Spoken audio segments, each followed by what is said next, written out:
Ito ang Makabayan Black. Tingnan nyo at i-share nyo ito dahil ito ang katotohanan na nangyayari sa bansa natin. Ito ang mga liberal. Ito ang Makabayan Black. Ang Makabayan Black ay yung mga leftist natin. Nasa wing ng CPP and PA. Alam naman ang lahat yan. Sino nag-create sa Makabayan Black? Liberal. Matagal na yung kasunduan nila.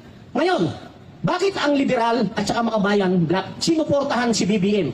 Hindi lang si BBM yung tatlo. Marcos, Araneta, Romualdez. Sinuportahan nila. Bakit nila sinuportahan? Dahil si BBM lang ang kanilang vehicle. Vehicle, sasakyan nila. Si BBM lang.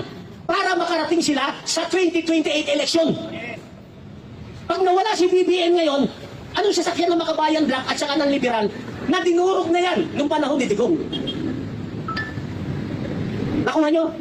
Ang problema, meron pang isang malaking pwersa na sumusuporta. Sino yung malaking pwersa na yon? Western World. Wala sila sa posisyon ngayon na mawala si BBM sa pwesto. Bakit?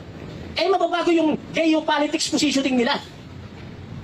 So sumusuporta na rin yung Western World doon kay liberal, kay Makabayan, sa administration. So apat na silang magkakampi.